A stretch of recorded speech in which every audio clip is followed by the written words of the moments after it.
നമസ്കാരം. ഒരു വ്യക്തിക്ക് പല കാര്യങ്ങളുമായി ബന്ധപ്പെട്ട് ഉയർച്ച കടന്ന് വരാവുന്നതാണ്. ഇത്തരത്തിൽ ഉയർച്ച കടന്നു വരുന്നതായ സാഹചര്യത്തിൽ അത് മറ്റു ചില വ്യക്തികൾക്ക് അസ്വസ്ഥത അല്ലെങ്കിൽ അവർക്കത് പിടിക്കണം എന്നില്ല, അതിൽ സന്തോഷം ഉണ്ടാകണം എന്നില്ല, അവർക്ക് അസൂയ തോന്നാവുന്നതാണ്. നെഗറ്റീവായ ഊർജം അതിനാൽ അത്തരം കാര്യങ്ങളുമായി ബന്ധപ്പെട്ട് വന്നു ചേരുവാൻ സാധ്യത വളരെ കൂടുതലാകുന്നു. ഇതിന്റെ തീവ്രത അത് ഓരോ വ്യക്തികളുമായി ബന്ധപ്പെട്ട് വ്യത്യസ്തം തന്നെയായിരിക്കും, അഥവാ ഓരോ വ്യക്തിയെ അപേക്ഷിച്ചിരിക്കും എന്നതാണ് വാസ്തവം. ചിലർക്ക് ഇവരുടെ ദൃഷ്ടി പതിഞ്ഞാൽ മാത്രം മതി ആ കുടുംബം തന്നെ ഇല്ലാതാകുവാൻ. ദൃഷ്ടിദോഷം, ശത്രുദോഷം മുതലായവ ഇത്തരം ദോഷങ്ങളുമായി ബന്ധപ്പെട്ട് പരാമർശിക്കപ്പെടുന്നതാണ്. അല്ലെങ്കിൽ ഇത്തരം കാര്യങ്ങളെ ഇപ്രകാരമാണ് പരാമർശിക്കുന്നത് എന്ന കാര്യം ഓർക്കുക. അവരോട് വരരുത് എന്ന് പറയുവാൻ ഒരിക്കലും സാധിക്കുന്നതല്ല. അതിനാൽ ഇതിന് തക്കതായ പരിഹാരം കാണുക എന്നതാണ് അനിവാര്യമായ കാര്യങ്ങൾ. ഇതിന്റെ ലക്ഷണങ്ങൾ, പരിഹാരങ്ങളെക്കുറിച്ചാണ് ഈ വീഡിയോയിലൂടെ ഇനി പരാമർശിക്കാനായി പോകുന്നത്. ഏവരും ഒരു നിമിഷം സാക്ഷാൽ മഹാലക്ഷ്മി ദേവിയെ വന്ദിക്കുക. ഓ മഹാലക്ഷ്മിയെ നമ എന്ന കമന്റ് ബോക്സിൽ രേഖപ്പെടുത്തുവാൻ ഏവരും ശ്രമിക്കുക. ആദ്യത്തെ ലക്ഷണമായി പരാമർശിക്കുന്നത്, ഈ വ്യക്തികൾ വീടുകളിൽ വന്ന് പോയി കഴിയുകയാണ് എങ്കിൽ ചില കാര്യങ്ങൾ ആ വീടുകളിൽ സംഭവിക്കും. പ്രത്യേകിച്ചും ഒരു വ്യക്തി വീട്ടിൽ വന്ന് പോയി കഴിഞ്ഞാൽ ഉടനെ ഈ കാര്യങ്ങൾ നടക്കുന്നുണ്ടോ എന്ന് നിങ്ങൾ നോക്കേണ്ടത് അനിവാര്യമാണ്. അസുഖങ്ങൾ അല്ലെങ്കിൽ ചെറിയ രീതിയിലുള്ള അസുഖങ്ങൾ അവരെ ബാധിച്ചു എന്ന് വരാം. അത് ചെറിയൊരു തലവേദനയാകാം, അല്ലെങ്കിൽ തലവേദന വളരെ വ്യത്യസ്തമായ രീതിയിൽ തന്നെ ചിലർക്ക് കുറവായും ചിലർക്ക് കൂടുതലായും അനുഭവപ്പെടുന്നതാണ്. ചിലർക്ക് പെട്ടെന്നുള്ള വീഴ്ചകൾ സംഭവിക്കാവുന്നതാണ്. ചിലർക്ക് തളർച്ച പെട്ടെന്ന് അനുഭവപ്പെടുന്നതാകുന്നു. സ്ത്രീകൾക്കും കുട്ടികൾക്കും ഗൃഹനാഥനും ആ വീട്ടിലെ പ്രായമായ വ്യക്തികൾക്ക് പോലും ഇത്തരത്തിൽ തളർച്ച അനുഭവപ്പെടാനുള്ള സാധ്യതകൾ വളരെ കൂടുതലാകുന്നു. അതിനാൽ ഒരു വ്യക്തി അല്ലെങ്കിൽ ചില വ്യക്തികൾ വന്ന് പോയതിനു ശേഷം ഇപ്രകാരം നിങ്ങളുടെ ജീവിതത്തിൽ സംഭവിക്കുന്നു എങ്കിൽ അത് യാദൃശ്ചികമല്ല എന്ന് മനസ്സിലാക്കുക. അത് പലതവണ ആവർത്തിക്കുമ്പോൾ നിങ്ങൾക്ക് തന്നെ ബോധ്യമായി തീരും എന്നതാണ് വാസ്തവം. ചില്ലുപാത്രം ഉടയുന്നതായ സാഹചര്യം, അപ്രതീക്ഷിതമായി അടുക്കളയിൽ വെച്ചോ അല്ലെങ്കിൽ ആ വീട്ടിൽ ചില്ലുപാത്രങ്ങളോ അല്ലെങ്കിൽ മറ്റ് കാര്യങ്ങളാണ് എങ്കിലും ഉടയാം. അത് കണ്ണാടിയുമാകാം.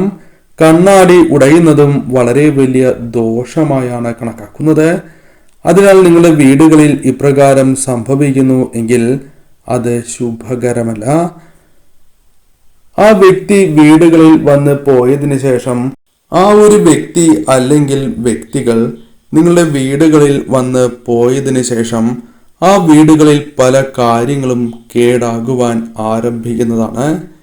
നിത്യവും ഉപയോഗിച്ചിരുന്നതായ വസ്തു പെട്ടെന്ന് പ്രത്യേകിച്ച് കാരണമില്ലാതെ കേടായി പോകുന്നതായ സാഹചര്യം, നിങ്ങൾക്ക് വളരെ വേണ്ടപ്പെട്ടതായ ഫോൺ നിലത്ത് വീണ് പൊട്ടുന്നതായ സാഹചര്യം, അത്തരത്തിൽ നിങ്ങൾ നിത്യവും ഉപയോഗിക്കുന്നതായ പല കാര്യങ്ങളും ഇപ്രകാരം കേടാകുവാൻ ആരംഭിക്കുന്നു എന്ന കാര്യവും ഓർക്കണം.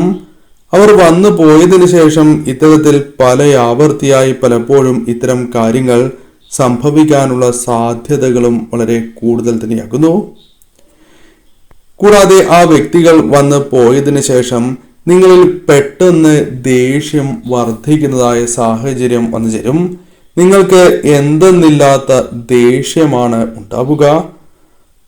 ചെറിയ കാര്യം പറഞ്ഞാൽ പോലും പെട്ടെന്ന് ദേഷ്യപ്പെടുന്നതായ സാഹചര്യം വന്നു ചേരും. അത്തരം കാര്യങ്ങൾ സംഭവിക്കുന്നു എങ്കിൽ അതും ശുഭകരമല്ല.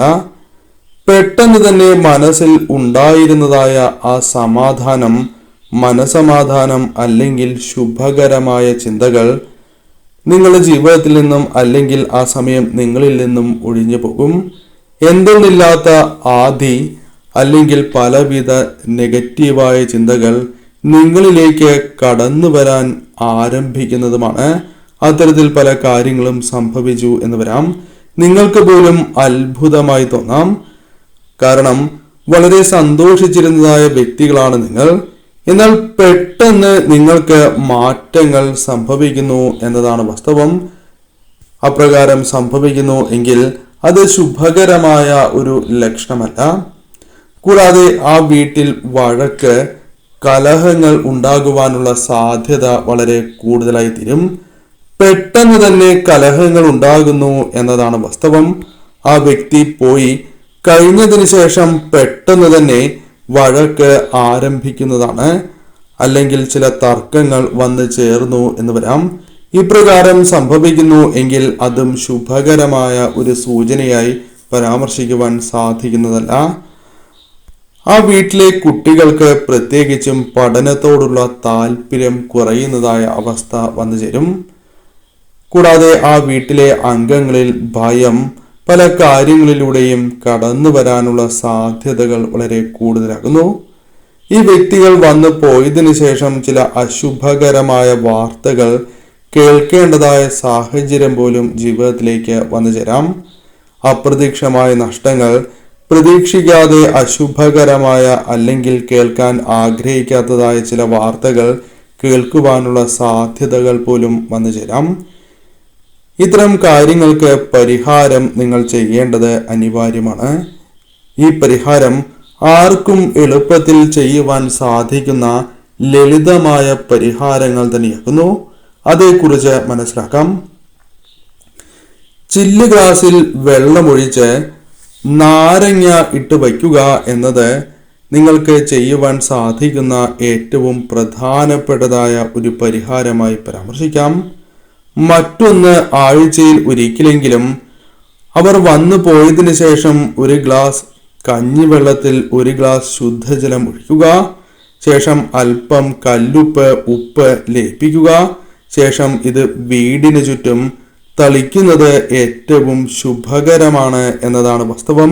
അല്പം തളിച്ചാൽ മതി എന്ന കാര്യം പ്രത്യേകം ഓർക്കുക. മറ്റൊരു പരിഹാരമായി പരാമർശിക്കുവാൻ സാധിക്കുന്നത് വേപ്പെണ്ണയുമായി ബന്ധപ്പെട്ട ഒരു പരിഹാരമാണ്. ആരെങ്കിലും ഇപ്രകാരം വന്നാൽ അവർ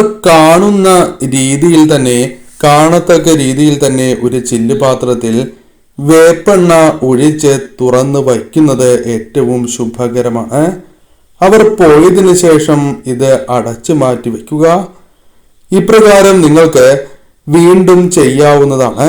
അവർ വീണ്ടും വരുമ്പോൾ ഇപ്രകാരം തന്നെ ചെയ്യുക. ചോദിക്കുകയാണ് എങ്കിൽ കൊതുക്, ഈച്ചശല്യം മാറാൻ എന്ന് പരാമർശിക്കുവാൻ സാധിക്കുന്നതുമാണ്. അത്തരത്തിൽ അവർക്ക് സംശയം തോന്നാത്ത രീതിയിൽ തന്നെ ഈ കാര്യങ്ങൾ ചെയ്യുവാൻ നിങ്ങൾ പ്രത്യേകം ശ്രദ്ധിക്കേണ്ടതായിട്ടുണ്ട്. കൂടാതെ അടുത്തുള്ള ഭദ്രകാളി ക്ഷേത്രത്തിൽ ദർശനം നടത്തുന്നതും ഭദ്രകാളി ദേവിക്ക് രക്തപുഷ്പാഞ്ജലി നടത്തി പ്രാർത്ഥിക്കുന്നതും ഏറ്റവും ശുഭകരമായ ഫലം തന്നെ നൽകും. കുടുംബാംഗങ്ങളുടെ ഏവരുടെയും പേരിലോ ഗൃഹനാഥന്റെയോ ഗൃഹനാഥയുടെ പേരിലോ നടത്താവുന്നതാണ്.